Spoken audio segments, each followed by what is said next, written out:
Hello students, Shri Ram Bharati online classes में आपका स्वागत है। कारक का दूसरा भाग आपके लिए प्रस्तुत है। उस दिन हमने पिछले वीडियो में हमने कारक के कितने पार्ट्स पढ़ चुके थे। हम 4 पार्ट पढ़ चुके थे। आई थिंक हम कर्ता हो चुका था, कर्म हो चुका था, करण हो चुका था, संप्रदान हो चुका था, अपादान भी हो चुका था। हाँ, 5 भाग हम कारक के पढ़ चुके थे। आगे देखते हैं संबंध, अधिकरण और संबोधन। राइट, देखिए अब संबंध कारक में क्या है।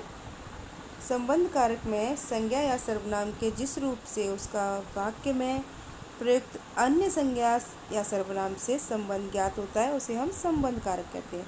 मतलब संज्ञा सर्वनाम के जिस रूप से जो अन्य जो सर्वनाम या संज्ञा है उसके साथ उसका क्या संबंध है, उसे हम संबंध कारक कहते हैं। संबंध कारक की विभक्ति का, की, के, रा, री, रे होती है। मतलब किसका किससे क्या, मतलब जो ये एग्जाम्पल्स हैं उनके थ्रू आपको मैं समझा सकती हूँ। शीतल का भाई पुलिस विभाग में कार्य करता है। पुलिस विभाग में जो व्यक्ति कार्य करता है उसका शीतल के साथ क्या संबंध है कि वो उसका भाई है।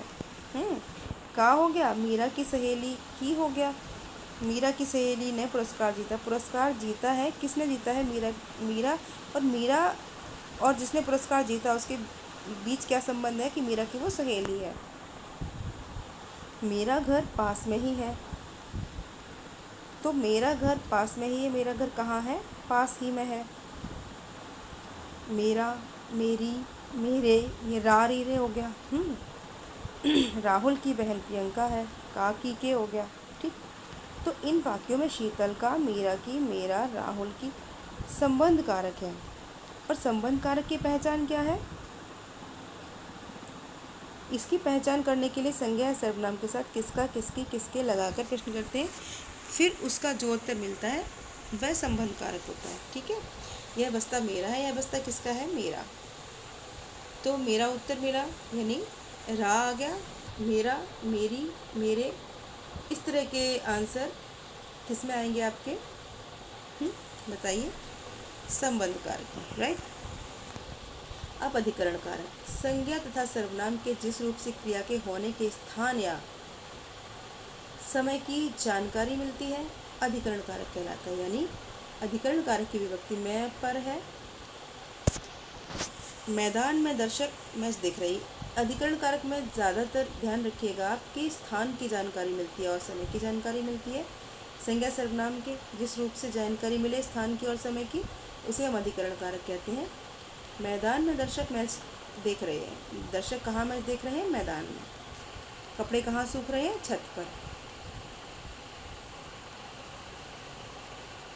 ठीक है, आगे देखिए, टीवी पर समाचार आ रहे। समाचार कहाँ आ रहे हैं? टीवी पर। आकाश में तारे चमक रहे हैं। तारे कहाँ चमक रहे हैं? आकाश में।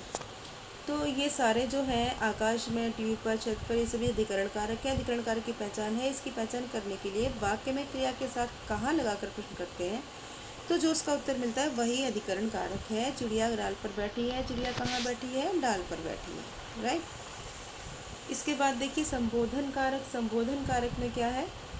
ये 8वां कारक और अंतिम कारक है, संबोधन कारक। संबोधन कारक का संबंध वाक्य की क्रिया से नहीं होता। इसका प्रयोग किसी को संबोधित करने के लिए ही किया जाता है, किसी को बुलाने के लिए, किसी को बोलने के लिए। इस कारक में हे, अरे, ओ आदि का प्रयोग किया जाता है।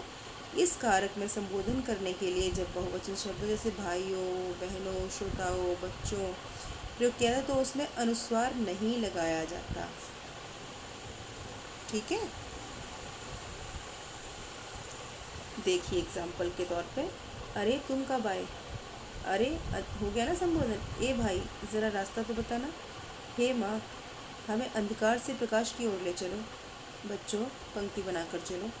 इसमें ए भाई, हे माँ, बच्चों, अरे, ये संबोधन कारक के उदाहरण है। अब करण और अपादान कारक में अंतर समझ लीजिए। आपको मैंने वैसे तो बता ही दिया था, फिर भी एक बार आप समझ लीजिए इस पुस्तक के आधार पर। करण कारक और अपादान कारक दोनों में विभक्ति से आता है, परंतु दोनों में अंतर होता है। करण कारक में से विभक्ति का प्रयोग साधन के लिए किया जाता है, जबकि अपादान में अलग होने या डरने के लिए। देखा मैंने पहले आपको बताया था ना, डरने के लिए और तुलना के लिए।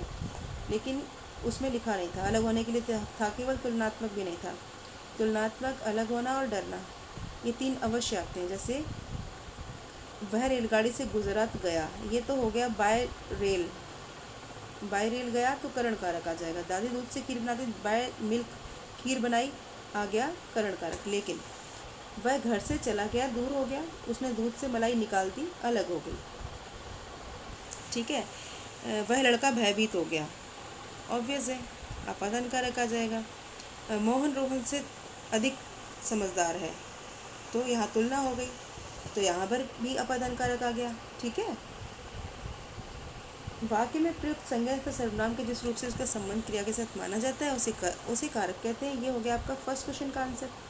कारक के 8 भेद होते हैं, कर्ता, कर्म, करण, संप्रदान, अपादान, संबंध, अधिकरण और संबोधन। ये हो गया आपके सेकंड का आंसर। में भी सेकंड भी आसपास ही होगा क्वेश्चन। देखिए कारक किसे कहते हैं, फर्स्ट का हो गया। कारक की विभक्तियाँ लिखकर उसके नाम लिखिए, सेकंड का हो गया।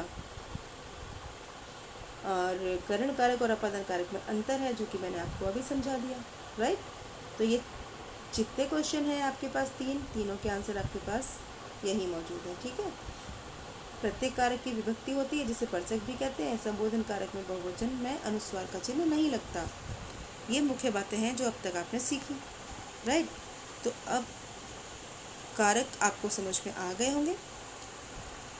यदि न समझ में आए हो, किसी तरह से कुछ भी पूछने के लिए हो, तो आप मैसेज में टीम्स में भेज सकते हैं, साथ साथ आप जूम क्लासेस में पूछ सकते हैं। राइट।